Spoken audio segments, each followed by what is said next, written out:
senhor presidente, egrégio plenário, cidadãs e cidadãos presentes e que nos acompanham também pelos meios de comunicação. Senhor presidente, eu acho que é interessante nós fazermos um histórico e das motivações que eu acredito que levaram o vereador Luizinho a propor este projeto de resolução que, em síntese, ele pretende disciplinar a ordem do dia das sessões, mas disciplinar de uma forma que eu diria radical, ou seja, não permitir mais a inversão ou alteração da ordem dos itens a serem votados. Eu acredito que essa propositura do vereador nasceu da observação do que aconteceu nesses 2 anos. Muitas vezes, nós preparados para virmos votar um determinado projeto de lei, chegávamos aqui à inclusão de um projeto de última hora ou a uma inversão da ordem do dia e a gente ficava desarmado para enfrentar o que discutir e votar posteriormente. Isso também traz uma insegurança para a própria população que está acompanhando a sessão, porque ela recebeu com antecedência legal 48 horas antes a publicação da ordem do dia, se prepara, se mobiliza para ocupar o plenário, para observar e acompanhar e intervir, se necessário for, na votação de determinado projeto, e chega aqui e se altera.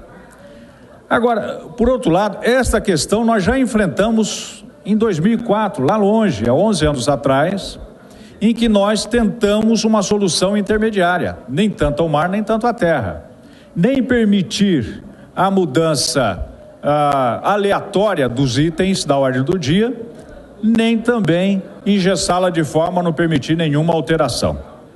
E qual foi a solução que nós encontramos, vereador Paulo Miranda? Foi fixar o primeiro item da ordem do dia. Este primeiro item é imutável. Ou para fixar mais, usar uma expressão que obviamente não está no vernáculo, para usar a expressão do filósofo Magre, lá de triste memória, o primeiro item imexível. Não pode ser alterado o primeiro item. Com isso, garantia, pelo menos, que a população que viesse, o corpo de vereadores, tinha certeza que aquele primeiro item, que foi discutido muitas vezes do presidente com o corpo de vereadores, iria ser debatido e votado. Agora, se nós aprovarmos da forma que eu acho muito bem intencionada, até como uma forma de protesto do vereador Luizinho, esta impossibilidade total de mudança da ordem do dia, salvo em regime de urgência, que está aqui, nós vamos ficar um pouco também muito nas mãos da decisão da presidência, que é a presidência quem elabora a ordem do dia. Isso não é bom em circunstância nenhuma, nem para o presidente. Então, é uma casa colegiada, em sendo colegiado, as decisões todas devem ter mecanismo de participação colegiada. Se nós concentrarmos poderes, a experiência demonstra que não funciona.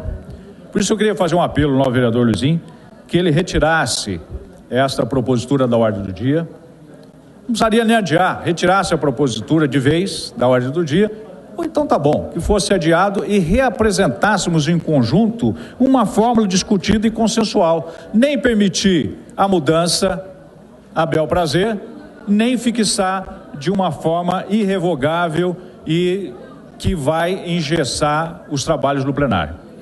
Se não for possível, se o vereador infelizmente não puder retirar ou entender que deve manter, já declaro, senhor presidente, nos termos regimentais, meu voto contrário a esta propositura. Senhor presidente, permita também uma questão de ordem. Eu acabo de ver, citando o novo vereador Douglas Carbone, que a imprensa, especificamente o jornal O Vale, o repórter Júlio Codazzi disse que hoje a sessão ia se ocupar de perfumarias. Ora, a idade, a maturidade nos ensina que devemos ter paciência com as pessoas em fase de acumulação de conhecimentos. Devemos ser compreensivos, mas também temos a obrigação de esclarecer as pessoas em fase de acumulação de conhecimento.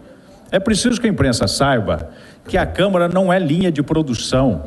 Isso aqui não é uma esteira industrial de produção em série de peças legais. A Câmara é uma casa de criação, de ressonância. ela não se mede o trabalho da Câmara pela quantidade de projetos. Aqui, repito, não é esteira de produção de uma indústria automobilística. A Câmara, ela vai medir pela a importância da sua atuação na cidade. E é claro que nós não podemos, a cada sessão, discutirmos os assuntos fundamentais, definitivos da cidade. Ora, haverá momentos para isso, em outros momentos nós vamos ter que discutir, sim, questões que são importantes, como as que estão aqui, ainda que de importância menor, mas também com sua importância, de dedicar um dia para homenagear ou lembrar ou reforçar uma categoria profissional. Ora, isto é perfumaria? Bom, na realidade, quando eu dizia esclarecer as pessoas em fase de acumulação de conhecimento, esse protesto todo advém do seguinte: da ignorância da imprensa do papel da Câmara Municipal. Imagina-se que a Câmara é órgão administrativo. O Vale Paraibano gostaria que a Câmara, por exemplo, hoje decidisse o número de linhas de ônibus de Taubaté, por exemplo, ou decidíssemos as alterações de trânsito, ou decidíssemos o número de vagas em hospitais. Ora, essas decisões não são nossas. Nós somos poder legislativo, não somos poder administrativo. E enquanto a imprensa não compreender isso, vai vir com manchetes desse tipo, vereador Paulo Miranda, e que traz um risco. Isto é um discurso disfarçado, mas é um discurso de ódio, que incita a população contra a Câmara Municipal. Ora, já há uma incompreensão do papel da Câmara, porque foi imposto à população. 2/3, não, vereador presidente, 2/3 das pessoas acreditam que a Câmara faz parte da Prefeitura. Vale dizer, 2/3 das pessoas acreditam que a Câmara tem poder administrativo. Como a Câmara não reage administrativamente, nós somos vilipendiados muitas vezes. A gente compreende, em alguns casos que ultrapassa o limite do convívio, nós temos que recorrer à justiça, mas nós compreendemos. Agora, se a imprensa insiste nisso por ignorância, por imaginar que a Câmara tem poder administrativo, está incitando a população num erro, o que é um absurdo isso. Então nós temos que protestar sim. Eu, na minha vida política, também aprendi que não se deve brigar com a imprensa, né? Porque a imprensa tem um arsenal para permanentemente nos alvejar de uma forma leal ou desleal. Tudo bem, mas por outro lado também não se pode engolir tudo, não se pode aceitar qualquer bobagem que se coloca no papel. Senhor presidente, eram essas minhas considerações, muito obrigado.